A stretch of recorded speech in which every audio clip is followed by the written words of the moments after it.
Welcome to Double Fries No Slaw. It is Sunday night. Richie, we are 3 weeks, almost 3 weeks to the minute Yeah. away from kickoff. I will probably, 3 weeks from this time, this is quite a way to start a show. I'll probably be stumbling down the streets of Orlando trying to get into Camping World Stadium. Or maybe at this time, like I'll already be in line to get my ticket scanned. So maybe I'll give myself a little bit more credit. But hey, we are rapidly approaching game one. We are rapidly approaching being in Orlando. We've got some fun stuff that we're going to do. Richie, I haven't even told you about this, but I've got a buddy that owns a cigar bar or is the manager of a cigar bar downtown Corona. Right across from that is a bar that we've hung out a couple of times, Underground Public House. Like, I think we're going to try and get together on Saturday night and do some stuff. I know you guys are golfing on Saturday, so all day thing in Orlando. And then, of course, the tailgate and the game. We're going to talk about the LSU game here in just a little bit. But, Richie, it's almost time, man. It's close. It is, man. I cannot wait. We are 3 weeks, like you said, 3 weeks in 34 minutes from kickoff to the LSU versus Florida State game at Camping World Stadium. Harlan and I will be golfing at Falcons Fire, so we already have 3 tee times booked. But if you guys want to join us, head up, book a tee time at Falcons Fire in Kissimmee. It's not far from Orlando at all. But man, the season is so close. It's almost here. Preseason NFL football is here. And I am just so excited. Got my tickets secured finally. I was definitely dragging on that. Shout out to Melanol, your boy TJ for helping get that taken care of. But man, I cannot wait. It's going to be a blast in just 3 weeks. And like you said, TJ, I will be stumbling down as well. So will my wife, Lindsay, and we are so excited for this game. Yeah. My wife's not coming to the tailgate, but my parents are. So I feel like I'll at least have somebody to keep me a little bit in check. So, okay, fall camp going on. We're a little over a week through fall camp. It's crazy to think that there's only 2 weeks left. There's a scrimmage tonight. So we are excited for that. We will certainly drop updates in the Discord from the scrimmage. We will also have a video coming out first thing tomorrow morning. Updates. If you want updates tonight, you gotta pay for them. Go sign up for the exclusive channels. But if not, you can get them for free tomorrow morning. So maybe I'm a bad salesman there. Scrimmage tonight. But fall camp, some success. Richie, let's talk a little bit about fall camp. Made it through so far pretty healthy. Knock on wood there. Couple weeks left. Really the only, I've done a couple of radio shows just the last couple of days, and that's all people have asked me is like, hey, how are you feeling about fall camp? And I'm like, hey, we're still healthy. That's all that matters. We return the most production in all of college football. So I know what we've got, and I think we've added some pretty good stuff as well, but we've made it through relatively healthy. Guys were in Jacksonville this week, so let's talk a little bit about it. What stood out the most to you in the updates? What we've seen, what we've heard from Coach Norvell, what we've seen from the different people that have been at camp. What's kind of been the big sticking point for you so far? Man, I just think it's reinforced this offense is going to be really, really good, TJ. I don't know if we have a weak point on the offense at all. Jordan Travis has done exactly as we've expected. And when we got the commitment from Keon Coleman out of Michigan State, we thought that was a big deal, right?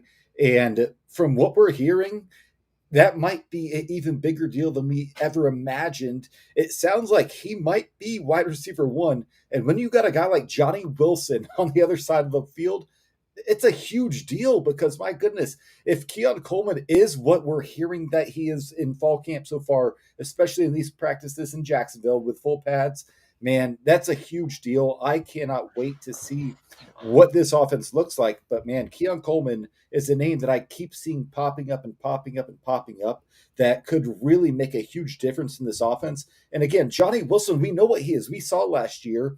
We saw at the Oklahoma game in Orlando. We're going right back to that stadium in a few weeks. Man, you put those two guys opposite of each other with Trey Benson in the backfield, man, this offense is going to be lights out. We'll get into the defense here shortly because, no surprise that one guy, another transfer, his name is standing out. But offensively, Keon Coleman apparently is him. Yeah, we've talked a lot about the weapons and just like how do you guard Florida State? How do there's we're going to talk about LSU a little bit more in depth here in a second and just kind of share some early thoughts there. But you know, how do you? I mean, you didn't even mention there are so many talented guys, Richie, that you just didn't even mention, right? Because I mean, I know you don't want to spend 45 minutes talking about one thing, but Jaheim Bell, like you got those two guys you just mentioned, and you've got the best dual threat quarterback in the country with Jordan Travis's legs.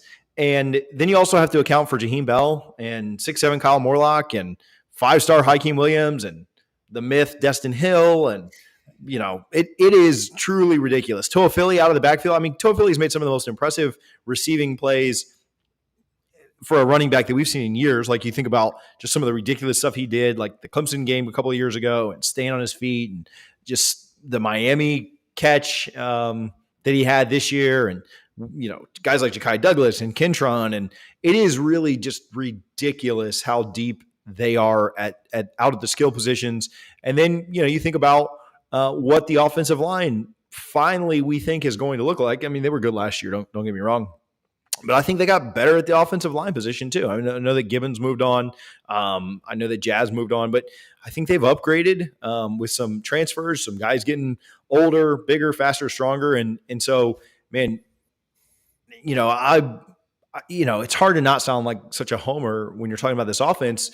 But if there was any one thing I was going to buy being confident on this year, it is Florida State's offense. And that has been something we have talked about literally since before last year ended. I put out a video on Christmas Day that it was pinned on our YouTube for a long time, but it was a catchy graphic of Jameis making the big eyes. I think it was when he was yelling at Ryan Jensen when he was with the Bucks, but talking about how Florida State's offense was going to be one that we remember. And it is now August, and we are still singing the praises of how good we think this offense is going to be. And so it's going to be something to see. I'm really excited about it. But you mentioned the defense, and I think that's another place that could really, really not surprise, because I do think that we expect the defense to be a lot better and really good. But, I know there are some questions about depth at certain places on defense, but that top line, that starting 11, that, kind of top rotation is going to be really, really good. I have no questions about that. You talked about a transfer name that's kind of sticking out on the defensive side of the ball. Who you got? Yeah, man, Braden Fisk, right? From all reports, all accounts, when the ball is snapped, he is the first guy moving almost every single time. He is just going to be a menace. And if you've seen the photos of him at spring camp, at fall camp, he looks like a growing ass man. I am so excited to see him. It stinks that, Daryl Jackson got his waiver denied.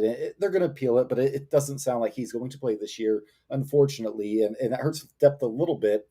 If Fabo is healthy and ready to go game one, which it sounds like he might be closer to being healthy than we thought, maybe even 2 weeks ago. But Braden Fisk, man, he sounds like he is the real deal. Coming from where he came from, Western Michigan, people are going to have their doubts, but he is holding up against what you just said, TJ. And this is not the best offensive line in the country. Might be a top 10 offensive line in the country, if we're being honest. No. But he is holding his own and then some. Man, this guy might have been the steal of the transfer portal, if we're being honest. Yeah, it's really kind of ridiculous what we're seeing. And Florida State's defensive line was already really good. And we've talked about Fabian Lovett a little bit, and we certainly want to get him back 100% and healthy and ready to go. And, having some trouble still with the foot. I've heard that he hasn't really been a participant in fall camp, but I've also heard that, they're kind of, to some degree, treating this for some of the returning guys that, got pretty good NILs and could have been in the league and stuff last year. They're treating this somewhat like a NFL camp or an NFL preseason. I don't think Jared Verse needs a lot of reps to be ready. I don't think Fabian Lovett needs a lot of reps. And I think they're trying to let certain guys spend some time off their feet. They all busted butt when it came to tour of duty and summer workouts and stuff like that. And so, but yeah, you want to see Fabian back. You want that. But man, Fabian and Fisk and Farmer as a top three is still pretty ridiculous. I'd love to have Jackson there as well, but I really, really like Tallahassee. And I know there are other guys there in the middle that they're very excited about. And then you move to the edges. I've got a bold prediction that might shock some people here in a few minutes, but obviously you know what you've got with Jared Verse, Pat Payton, Gilbert Edmond has done some good things as well. I think probably the unit that you're most wanting to see take that extra step or take that next step is the secondary. But it sounds like Renardo Green and Jerry Jones might still be your starters today if today was the LSU game, which means you have an all ACC type guy coming off the bench. Or when you go to the extra backer, I think that what you've got on defense in that secondary is going to be really, really special. I'm excited for Dent and Brown. I think some of the young guys can get in there. I'm hearing good things on Barker. That sounds like a hit. His athleticism, his size. I was chatting with somebody on Saturday about it. His athleticism, his size are going to be pretty sick. It may take him some time to get rolling, but man, I like what they've got on defense too. And Richie, if they can get both sides of the ball, I mean, like last year, there were definitely games where both sides of the ball showed up and played really, really well, but there were games where you couldn't count on the defense or the offense let you down in this game or whatever the situation was. Man, if they get both of them working, and it sounds like the kicking game is taking a step up too. So no shots fired there. Happy birthday, Ryan Fitzgerald, by the way. But sounds like the kicking game's kind of picking up too. I don't know. We're going to do bold predictions here in a minute. And I asked people on Twitter and they were saying like, I think we win 10 games. I'm like, that ain't really that bold, bro. Like Vegas said that. So anyway, closing thoughts on fall camp and anything else maybe you want to see out of fall camp outside of just staying healthy. I know that's the big one, but anything else you want to see out of fall camp before we wrap up this part? You kind of mentioned with Ashton Barker, right? Depth at safety. That's something I wanted to see heading into fall camp, and it looks like it's starting to develop. And you're looking at the weaknesses on this team. You'd still like to see another linebacker step up, and that'd be ideal. But man, if this team somehow has 2013 injury luck, right? The only guy you lost at that time was replaced by Jalen Ramsey. Right, that was the only starter you lost, and he was replaced by Jalen Ramsey. If you get that type of injury luck, the sky really is the limits for this team. And at that point, the playoff is the expectation, right? Not just a hopeful. Shout out our guy Barrett Salele, who we had on the show. He hit the nail on the head, I think. He's like, yeah, Florida State is not a dark horse, guys. They are a legitimate contender, and he's 100% right. Now, if injuries derail this season, that would suck, but you would understand it at that point. But the fact of the matter is, man, this team is good. The battle's end. Shout out Ingram Smith and his guys out there for bringing all these guys back. I saw a tweet from an NFL insider that said Jared Verse would have been a top 10 pick in the NFL draft this past year. And he's back at Florida State. This team has so much potential, and I'm so excited. And again, 3 weeks, and 22 minutes at the time of me saying this right now from kicking off against LSU. It's going to be a special season, and I cannot wait for it. Yeah, going to be really fun. Yeah, I won't talk about you mentioned the playoffs. We'll talk about this, then we'll go. Actually, this could start off our bold predictions. A lot of people have, and I'll give a plug real quick here to Garnet and Gold. Everybody's talking about having their tickets and coming to the tailgate and coming to hang out and excited for everything that's going on. Make sure that you're threaded up and you have your gear from garnetandgold.com. Use code NOSLAW, NOSLAW, to get 15% off. They support our boosters. They work with our kids through NIL. They have employed thousands of FSU students over the years. If you're not shopping at Garnet and Gold, I feel like it's the Jalen Ramsey quote. What is it that you're doing over there? So make sure it's garnetandgold.com only. Make sure you get your orders in. I've seen a lot of people in those white shoes. I know you guys like the shoes, the coaches' polos, the jerseys. They've got great prices. We'll save you 15% if you use code NOSLAW, garnetandgold.com only. Okay, this can start off some bold predictions here, Richie. I've seen a lot of people predict the playoff as their bold prediction, and I get that, but I don't know how truly bold that is. And here's why. Okay, so here's what I'm going to start with. The AP poll is going to come out tomorrow. I'd expect we're in that same range as the coaches poll, right? 7 to 8. I'm thinking 5 or 6. Okay, so I think we're like 7-ish, but I could be wrong. I could be wrong on this. But like either way, right? Like 5 to 8. Okay, so I looked at the teams that are ahead of us in the coaches poll, and who has an easier path to the playoff than Florida State, right? Okay, and so like Georgia does. I think that's fair. I think the winner of Ohio State, Michigan probably does.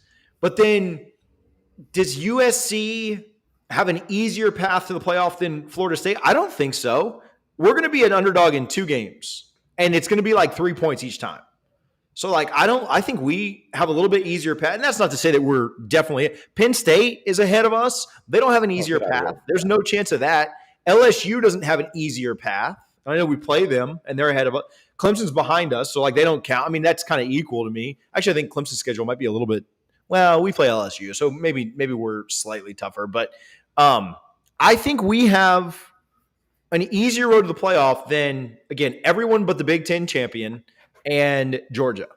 And that's not to say that we're definitely in or anything like that. You got to take care of business on but I just don't think predicting the playoff is very bold. And so maybe my bold prediction is that's not a bold prediction. Maybe that's my first one, but that's how I want to start off bold predictions. I don't think, somebody mentioned Alabama. I don't think Alabama has an easy path. I think that they're neck and neck with LSU. And then I still think they're behind Georgia right now. And so I don't necessarily think Alabama has an easier path. So I think we have one of the best paths to get there. Now, that said, you got to go out and take care of business. You've got to go out there and perform. And if you lose against LSU, the margins are razor thin to do it. But let's start out bold predictions by saying, so Richie, I hope that wasn't one of your bold predictions, but I'm going to start out bold predictions by saying that ain't bold. Saying that we're going to the playoff is not bold. All right. You're not trendy if you say that. Like Barrett said, win a dark horse, right? This is not a situation where we're surprising anybody. So, all right, I need to get that rant off my chest, Richie. What are if you have any thoughts on that, I'll let you follow up. But do you have any bold predictions for me after you follow up on that? Yeah, well, I think to your point, TJ, it's much more difficult. Last year was easy to make bold predictions. We were coming off of 5 and 7 seeds, and there was no expectations. 9 was bold. Yeah. Now, here we are. If you said we were going to win 10 games last year, people are like, wait, what are you crazy? You're going to double your win total from a year ago? Yeah, we did. But, man, this year, when you talk about bold predictions, it's a lot tougher because anything you say that would be considered quote-unquote bold, even if you said Jordan Travis is going to win the Heisman, okay, bold prediction, but that's very possible. Like he's got the second best odds. National media people are predicting that, so it's hard for me to come up with bold predictions for this team because expectations are there. Can this team handle it? I think one thing that I think we'll see. I think Rodney Hill is that guy, man. I do. I think he will be second behind Trey Benson in rushing yards, and I think he goes for 600 yards and 6 touchdowns this year. I think he is going to be that dude next year. I love Lawrence Toafili. I think he's more of a receiving weapon, but Rodney Hill, man, this guy, watch out for him. I think he could have a big season, 600 yards, 6 touchdowns. I like it. Prediction 1, 600 yards, 6 touchdowns, Rodney Hill from you. I like it. And I think he's got a chance too, just because we're going to play in a lot of blowouts too. So, and that's not to take anything away from him, but sneaky pick there, because if he plays in a lot of blowouts and we're running our second and third string guys, you might get that really early in the year, Richie. So, all right.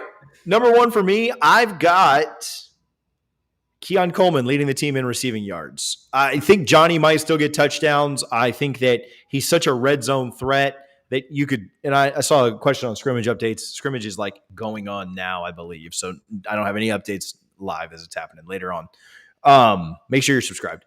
But yeah, I've got Keon Coleman, kind of wide receiver 1. I think that, you could get Johnny Wilson leading in touchdowns. I'd love for Johnny Wilson to come out and prove me wrong on this, but I got Keon Coleman leading in receiving yards. I saw some people say that, they'd both go up over 1,000. I'm all for that. I don't know if that happens or not, just with how we spread the ball around. But I'm for that. If we play all 15 games, then then maybe that's how. But Keon Coleman, wide receiver 1. That's my first one. What you got next? Man, so this one, I think this truly is a bold prediction, which is hard to do again with the expectations this team has. But Florida State will have both first team All ACC defensive ends in Jared Verse and Ooh. Patrick Payton.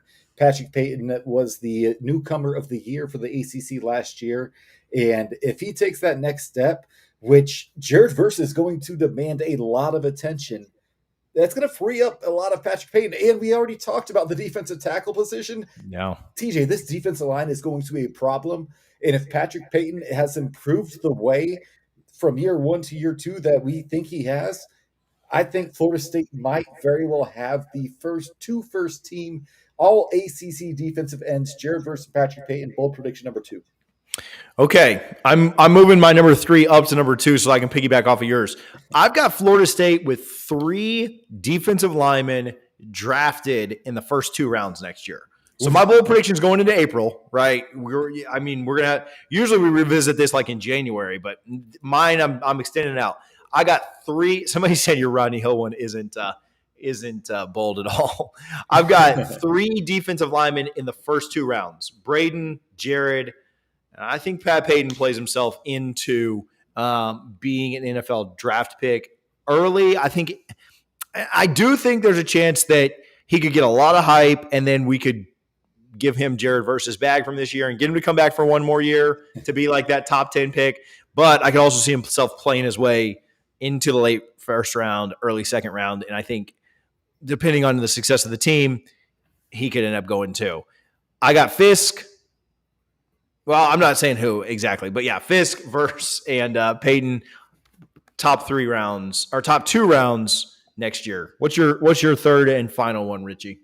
So my final one, and there might be some controversy here, but I've been looking at the schedule. I've been watching these practice reports closely, listening to the people who are on the ground at practice.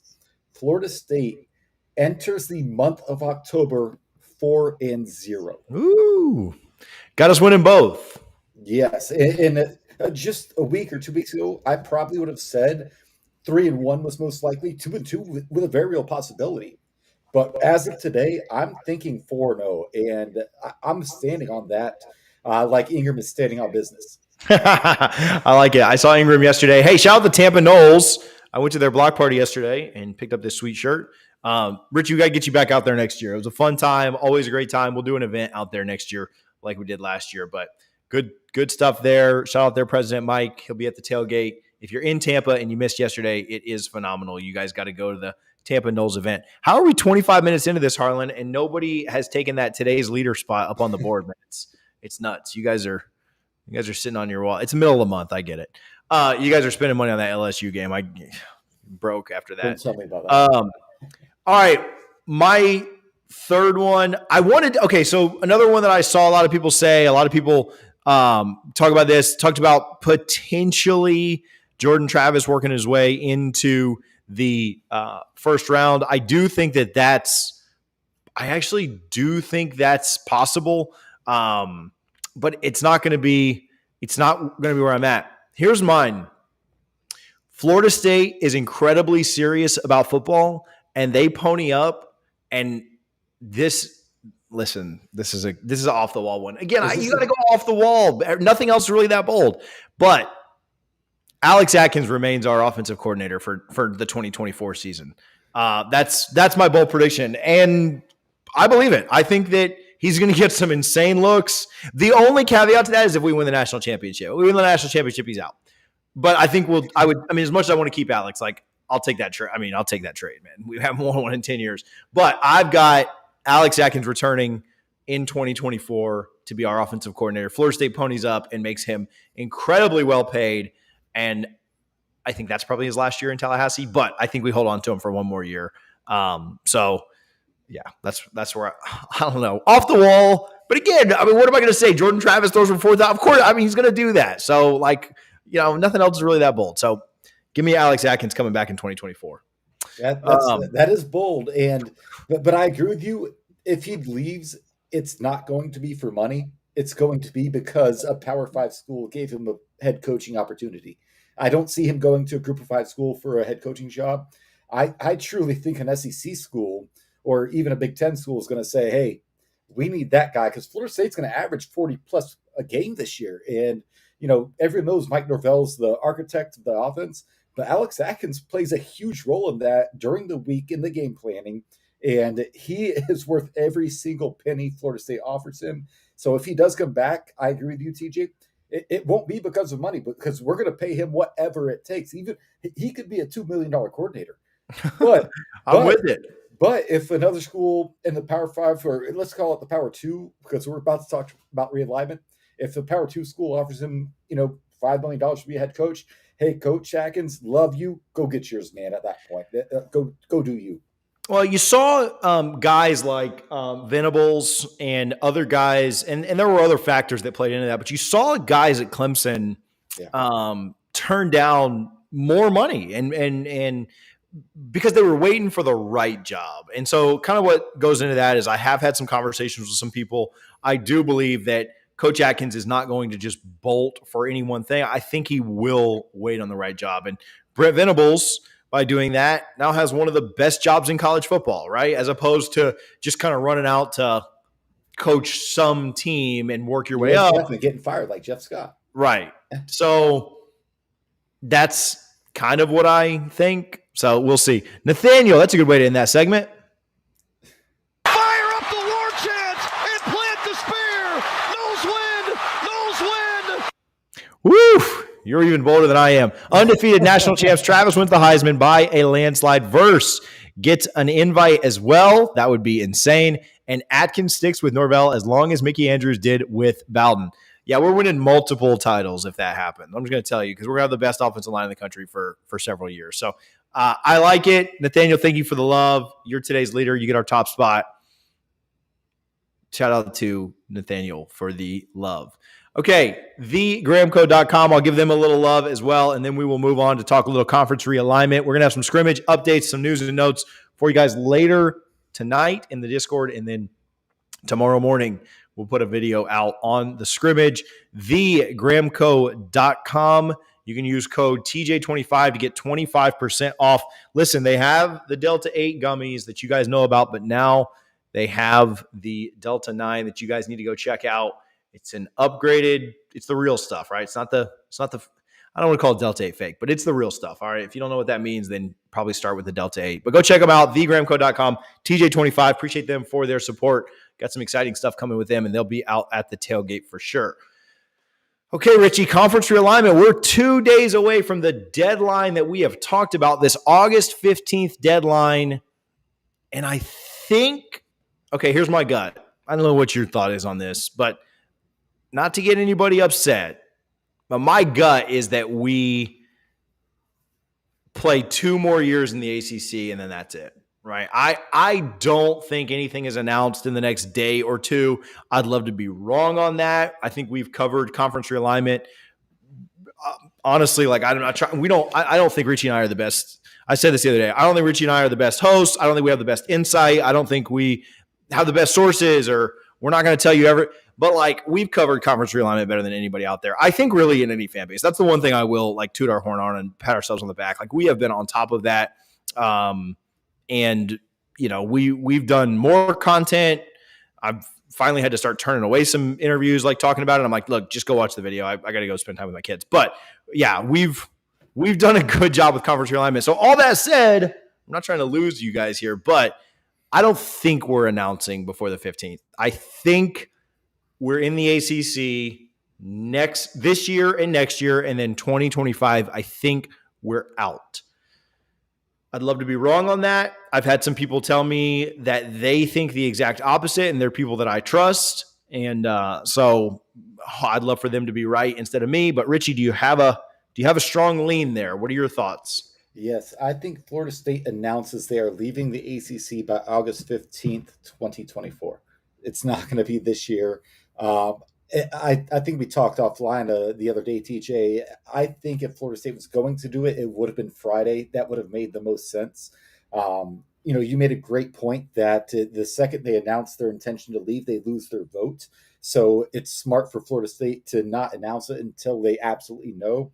But these past 6 months, Florida State has made it obvious. Like they've not scrambled words at all. They've made it clear they intend to leave the ACC. That goes back to the Amelia Island meetings, right? And the most recent board of trustees meeting, which a lot of people got in their feelings about, especially a lot of these low-level ACC school beat writers for Wake Forest and NC State and Louisville, and screw all of them. That's fine, but they really got upset about Florida State with that board of trustees meeting.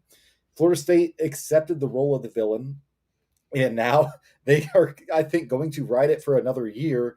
But I do think they make the announcement by August 15th of 2024.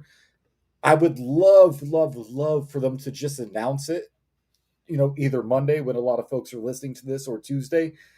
I don't think it's going to happen, though. Like I said, if it was going to happen, I think it would have happened on Friday. That just would have made sense to me. But yeah, Florida State's long-term future is not in the ACC. Short-term, I think it is for another 2 years, just like you, TJ. Yeah. And, I wouldn't be super surprised if we announced in the next couple of months, to kind of give like a year and a half.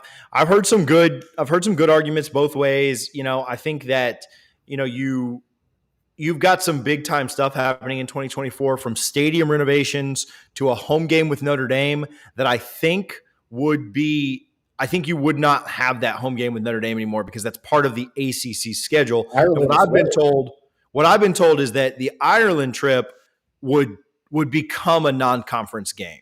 Like they wouldn't want to. It'd be a lot easier now, and you might keep Notre Dame too. But then you think about that, your 3 out of conference games are going to be Notre Dame and Georgia Tech on another continent. Seems tough. So I think you're likely to lose that Notre Dame game. Do you want your first season in the SEC or the Big Ten to be in a stadium that's like part of it's not usable because it's been renovated and stuff? So I've heard a lot of arguments for it. But that said, I've also heard a lot of arguments for us going. I've heard things about having an open invite. I've heard things about there being an offer on the table. And if there's an offer on the table and you are ready to go, I think you just pull the trigger and do it, because too much can change in a year.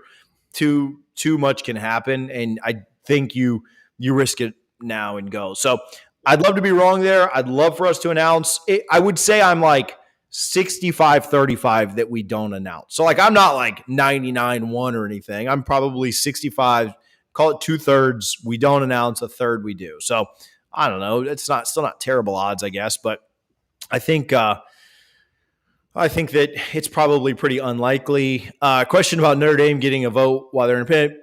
The short answer to that is because the ACC is incompetent and allowed them to have full voting rights as a member. John Swofford thing, yeah. That said, if Notre Dame voted away, against us for the adding Cal and Stanford and all that stuff, but if it was to dissolve the conference, they would vote with us. They would get out as well and get their other sports more money from the Big Ten. So it might be good that they have one. You would still need 8 teams, even if it was 14 as opposed to 15, Notre Dame being the 15th. So you'd still need 8 to get over that halfway. So it's probably good that you have Notre Dame, because they will vote with you if it came down to dissolving the conference, in my opinion. Actually, I've been told that by a lot of people that I trust. That's not even my opinion thing. What conference do you think we join? The easy answer to that is whoever has the better financial offer. I've always thought it was the SEC. I've heard things about the Big Ten being pretty real, but I also think that there's a really good chance they're using the Big Ten offer, if it exists, as leverage. So I've always thought the SEC, but man, that's like a 55-45 or 60-40 type vibe. Like I really could see it going either way. Richie, you have a strong opinion there? Kind of the same? Yeah, it's weird for me. I almost prefer the Big Ten, just because football is going to be relatively similar whether you're in the Big Ten or SEC. Obviously, the SEC is a better cultural fit. Previous years, the Big Ten for me, TJ, I'm a huge basketball fan. I love the Big Ten matchups. But man, with the money the SEC has, their basketball teams are really good now. They have a lot of good teams. Either one is awesome for me. I don't travel to a ton of games, but I think I'd prefer going to the big conferences or the cities in the Big Ten than I would the SEC. I'd like to fly more than I like to drive. I'm not driving more than 4 hours to go to a game, so that's Tallahassee for me in Orlando. But yeah, either one. If I had to guess, I think the SEC probably does not want Florida State, but I do think they do not want the Big Ten to get Florida State. So that's where the whole dynamic gets interesting. Florida State is on the verge of getting AAU status, which is a big deal, and the Big Ten cares about that a lot. We'll see. I have no idea, but just get me out of the ACC ASAP. Yeah, ready to go, ready to get out of here. I'm tired of the ACC. So, but what I will say is I've spoken with enough people to say that I am very confident that if you and I spoke with David Hood about this. I did an interview with him a month and a half, 2 months ago, somewhere in there, and I asked within 3 years, what are your thoughts? And 3 years, do you think that Clemson and Florida State will still be in this conference? I may have just asked about Clemson, and then his answer would carry over for Florida State. But if I'd have told you a year ago that it would only be these next 2 years that you're in the ACC, I think we'd all been happy with that, right? Because we were all thinking 2036. So I know we want to go now. I know we want to announce ASAP. If it's just 2 more years, I can handle that. Plus, let me just say, with a 12-team playoff, I don't think it'd be bad to be in the ACC 1 more year with that 12-team playoff. We lose a lot of production next year, starting with your best player on offense and your best player on defense. If you could stay in that ACC for that 12-team playoff, I know that might sound like chicken crap, but I wouldn't be too upset with it. So, okay, let's do this, Richie, and let's get out of here. Guys, if you're watching this, do us a favor and hit that subscribe button. If you have any questions that need to get answered or any comments that we missed, hit that super chat button. See if somebody can take over Nathaniel's spot. Nobody's brave enough to take over Brad's spot, which is way too high. But if you're watching this, hit that super chat, hit the thumbs up, hit the subscribe. We'll have some scrimmage notes for you guys either tonight or in the morning. But let's move to this, Richie, and let's get out. We talked about LSU a little bit earlier. When I start to think about that game and when I start to think about 3 weeks from tonight, it'll actually be kickoff like 3 weeks from right now. Man, I don't mean to sound like too much of a homer, but I said this yesterday on the radio. I think that I don't know where the national love for LSU is coming from.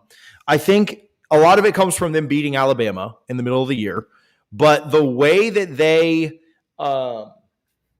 faltered at the end of the year, they played poorly against Arkansas. Then they got beaten by.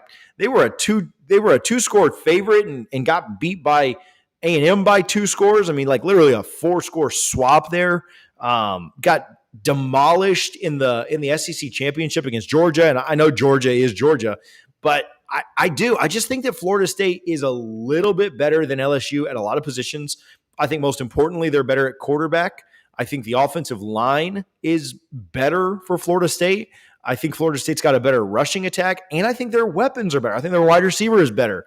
And so defensively, I know that Harold Perkins scares a lot of people. I know that Mason Smith, there was some talk about him potentially being injured today or I saw some other reports that he was fine, but is he 100%? If he's not, I think that is really good news for the Noles. Not that you want a kid to be out injured, but I hope he's at full strength week 2. But I think there are some places that LSU is really good, and I think Harold Perkins is really good, and he's kind of a matchup nightmare for every team in the country. But I just think that Florida State's better than LSU at a lot of positions. Really every unit on offense, a couple on defense. I think LSU's pretty low on their secondary right now, and so their weaknesses kind of play into what I think our greatest strength is, and that's the Jordan Travis to Johnny Wilson to Keon Coleman to Jaheim Bell matchup. And so, man, I feel really good about that game as we sit 3 weeks out. Now, I'm not by any means predicting any kind of a blowout. It wouldn't shock me if we won kind of going away. But I think we're just a little bit better than LSU at each of those positions that I mentioned. I don't think we're tons and tons and tons better. I'm not saying that Jaden Daniels is bad or their wide receivers are bad or their offensive line is bad or anything like that. But when you're just a little bit better at every position, that's where I think you should come out of that with a win. And so, Richie, I know I have garnet and gold colored glasses on right now, but you buying any of this crap that I'm selling? Yeah, I think with LSU, they probably have, top to bottom, the better NFL prospects on their roster. Florida State, in my opinion, by far has the better college football players in the 2023 season. Last year, everybody remembers the blocked PAT. Shaheem Brown shut him out. Florida State was on the verge of blowing LSU out and just let them back in the game. And they have an extra year of experience. This is a game. I'm picking Florida State. Like I by no means, to your point, TJ, am I going to pick a blowout? But I am picking Florida State to win this game. I think LSU is a lot of the product of the SEC hype, right? That's the next team. They beat Alabama last year. They beat a really, really suspect Purdue team in their bowl game that nobody cares about. But Florida State, I think a lot of the question marks come from towards the end of the season. You beat a bad Florida team. It struggled a little bit. A really not great Oklahoma team struggled a little bit, but you got to beat who you play. But people act like Florida State, when they played LSU, it was the first game. They didn't know what they're doing. No, to your point, TJ, they lost to A&M late. They lost to Georgia. Granted, everybody would have lost to Georgia last year.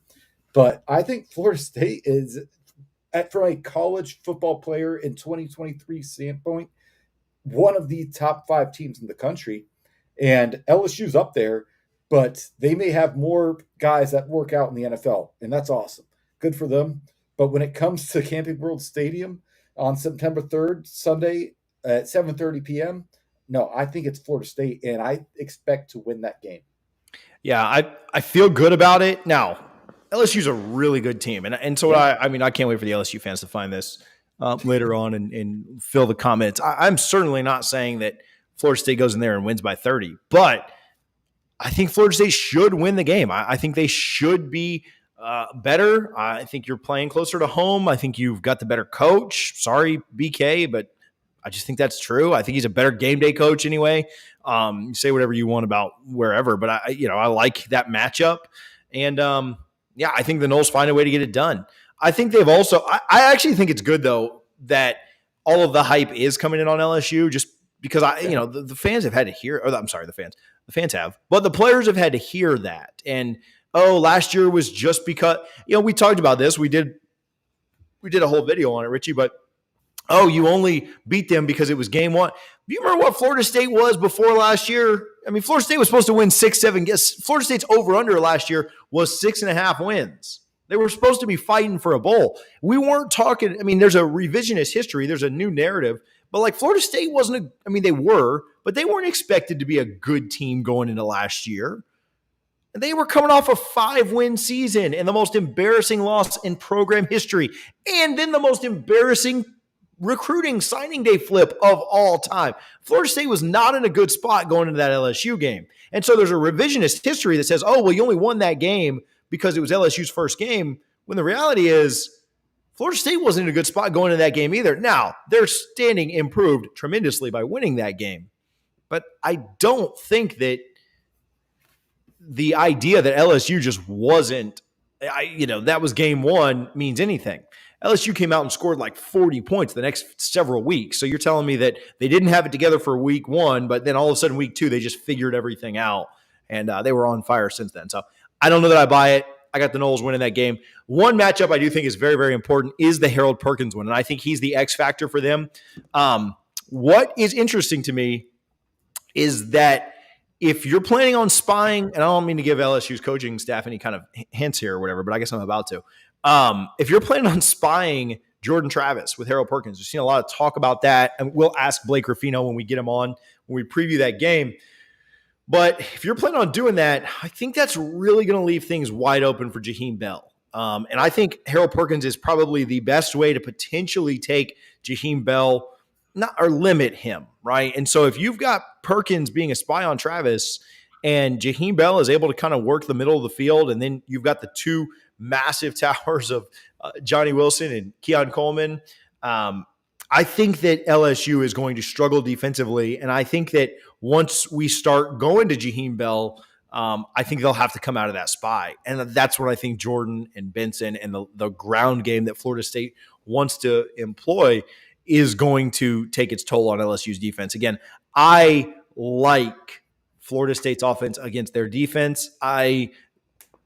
Truth be told, I like their offense at times against our defense too. I think that their offense is good, and I think that our defense at times last year was a little suspect. But if we take a step up on defense, then maybe I'll be wrong there.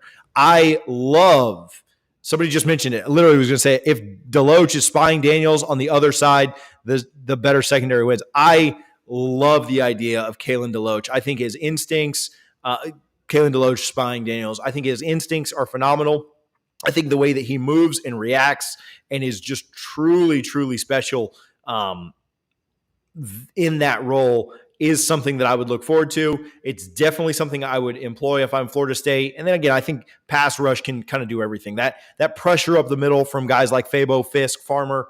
Again, if Jackson's able to get in, which, not to get political, but shout out my guy Rubio for sending that letter. I think that's pretty cool. The ESPN and literally congressional members right now are crapping on the ACC, or I'm sorry, the NCAA. I hate the ACC so much I can't even get it right, but literally ESPN and everybody else is, pretty impressive that they're crapping on the NCAA right now. So, but yeah, I think that the pressure up the middle, I think, the Perkins matchup is something I'm very, very intrigued by, very interested by. And again, I think Jaheim Bell is kind of our offensive X factor. What is he able to bring? What is he able to give? How does LSU match up there? Does it draw Perkins out of a spy somewhat? What does that look like? I'm hyping this up, man. I might have FSU by 14. I might have lied when I said I wasn't predicting a blowout, and I just got us going off. Yeah, no, it's going to be fun. It'll be a great game. LSU has the talent. Obviously, I think Brian Kelly, might sound weird, does not get enough credit for how good of a coach he truly is. What he did at Notre Dame was phenomenal, especially after that 4-8 season when he said that never again, fired both coordinators, brought that program back, went to LSU, beat Bama last year. I'm a big fan of Brian Kelly as a coach, not a person. You could talk about windy conditions at practice. That's why I don't like him or other reasons. But this is the game I cannot wait for. TJ, I have a doctor at work that I pass in the hallway every day, and he says, "Go Tigers." And I cannot wait till that Tuesday after Labor Day. I won't even be there anymore. I'll be starting a new job, but I will send him an email and say, "Just go Noles." Yeah. No, I'm excited for it. Again, we're going to be out there tailgating. We'll get the link in the description. I need to start just putting it in there like Harlan told me to do that. But again, I'm an idiot, and he's the brains behind all of this. So we will get a link up. It's on Eventbrite. Come tailgate with us for the game. Had a question about the Tampa Noles event. Again, it's a huge block party they do. Shout out Bud and Ingram were out there. I hung out with Bud a little bit yesterday. Ingram was kind of in a hurry to get out back on a flight, but hung out with Bud a little bit. They answered questions there at the Tampa Noles block party. We were out there last year. We did a live show for it. If you're in Tampa or anywhere near Tampa, like if you're in Orlando, I think this is an event that's worth coming over to. It's the best kickoff party in the country. I'm biased, but I'm just telling you it is. Thousands of Noles descend on Ybor City, and all the bars are FSU entry only. And so they really just take over that strip in Ybor. I think like general admission's like $40-$50 or something, but then there's like a VIP ticket that's like all you can eat, all you can drink. It was sponsored by Four Rivers. Bud and Ingram were there. They had a silent auction. It was really, really neat. So if you missed yesterday, make sure you're out there next year. Ton of fun. Thank you, Mike, for the shirt. I wanted to give them some love today, so I wear the shirt to church and also to the show. So shout out to Tampa Noles. Support your local Seminole clubs. They do great work with our university. I think that's all I got. Richie, you got anything else? You got any closing thoughts or anything you want to go over tonight before we get out of here? No, it's going to be the longest 3 weeks, but I cannot wait. It is going to be an exciting time as we come down in Orlando here 3 weeks from today. The game would have kicked off 14 minutes ago, 3 weeks from now. So let's go Noles. Yeah, let's get after it. Hey, if you watched this, if you enjoyed it, make sure that you're hitting that subscribe button. We have really big goals and want to continue to grow as much as we can as this season gets underway. So if you support the show, make sure that you hit the subscribe button. I always go back and look at the numbers, and they'll be like 2,000 people watched and half of them were subscribed. And I was like, why'd you guys watch this for an hour if you weren't even subscribed? But listen, appreciate you guys for watching. Appreciate your support. Come hang out with us at the tailgate. Message us on Twitter or whatever if you have any questions about that. We appreciate you guys a ton and can't wait to be hanging out in Orlando with you guys. We'll talk to you soon. Go Noles.